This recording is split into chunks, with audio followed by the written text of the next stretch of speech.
মানুষের থেকে অনেক বেশি ভালোবাসা, অনেক বেশি ত্যাগ, বেশি আবেগ রয়েছে এমন এক প্রাণী।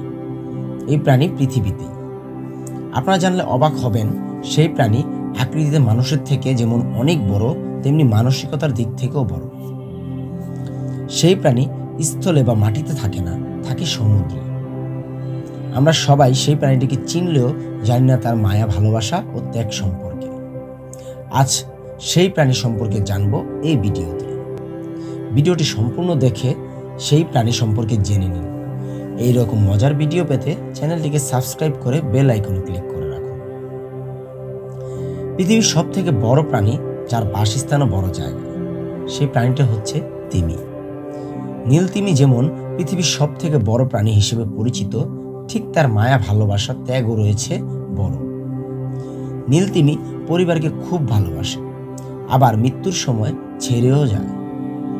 এমন এক ঘটনা যা আগে কখনো কেউ দেখেনি, যা গোটা বিশ্বকে তাক লাগিয়ে দিয়েছিল।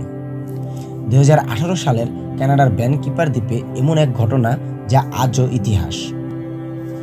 তাল্লিকা নামের এক অর্কা তিমি তার ছোট বাচ্চার মৃত্যুর মুখে ঢলে পড়ে, যা ছিল এক মায়ের শোকের যাত্রা মাত্র। তাল্লিকা নামের সেই তিমিটি তার মৃত বাচ্চা নিয়ে 17 দিন পর্যন্ত সমুদ্রের মাইলের পর মাইল যাত্রা করে। নিজের বাচ্চার শোক যেন ভুলতেই পারে না। বিজ্ঞানীরা এমন কিছু মনে করলেও পরবর্তীতে গবেষণায় জানতে পারে তাল্লিকা তার বাচ্চাকে বাঁচানোর জন্য লড়াই করছে। শুধু এখানেই শেষ নয়, এমন আরেকটি ঘটনা দেখা গিয়েছিল স্টিম্পি নামক একটি অর্কা তিমির ক্ষেত্রে। একদল গবেষক দেখেন স্টিম্পি নামক তিমিটির পাখা নেই। স্টিম্পি নামক তিমিটি সম্ভবত কোনো কিছুর ধাক্কায় দুটি পাখা হারায়। তার বেশ কিছুদিন তার কোনো হদিশ ছিল না। গবেষক দল ভেবেছিল স্টিম্পি হয়তো মারা গেছে। তবে বেশ কিছুদিন পর অনেক দল নিয়ে তিমিটি ফিরে আসতে দেখা যায়। সেখানে আরও দেখা যায় অন্য তিমিরা স্টিম্পির জন্য বিভিন্ন জায়গা থেকে খাবার সংগ্রহ করে নিয়ে আসে। এখানে এমনও দেখা যায় একটি মা তিমি স্টিম্পির জন্য হেয়ারিং মাছ নিয়ে আসছে।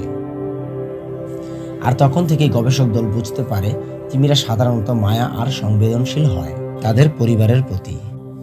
তিমিরা মৃত্যুর শেষ পর্যন্ত তাদের পরিবারের সাথেই থাকে। পরিবারের মৃত্যু ব্যতীত ছিন্ন হয় না। তিমিদের ক্ষেত্রে আরও অনেক ভালোবাসা, ত্যাগ, মায়া দেখা যায়। তিমিরা যেমন মায়াময়ী হয়, তেমনি হয় ত্যাগী। যে কারণে তিমির মৃত্যুকে মৃত্যু নয়, আত্মহত্যা বলা হয়। তিমির যখন মরার সময় আসে, তখন সে আগে থেকেই বুঝতে পারে। তখন সে পরিবার ছেড়ে মাঝ সমুদ্রে যায় আর সেখানে গিয়ে নিজেকে বিলিয়ে দেয় গভীর সমুদ্রের পানিতে। তিমি মারা যাবার পর সে অনেক সমুদ্রের পানির উপকারে আসে, তা হলো খাদ্য হিসেবে। তিমি মারা যাওয়ার পর তিমি প্রথম অবস্থায় ভেসে থাকে সমুদ্রের উপরিভাগে। সেই সময় ক্যাবেঞ্চার মাছ, শামুক, কাঁকড়া এবং কিছু বৃহত্তর জলজ প্রাণী তিমির শরীর খেয়ে থাকে। পরবর্তীতে তিমির শরীরের উপরি অংশ খাবারের পর তিমি সমুদ্রের নিচের দিকে চলে যায়। তখন প্লাঙ্কটন, ব্যাকটেরিয়া এবং কিছু সমুদ্রের গভীরে থাকা বহু প্রাণী এই দেহ খেয়ে থাকে। আর এভাবেই সমুদ্রে একসময় বিলীন হয়ে যায় তিমির মতো বৃহৎ প্রাণী। ভিডিওটি সম্পূর্ণ দেখার জন্য ধন্যবাদ। দেখা হবে নতুন কোনো পর্বে।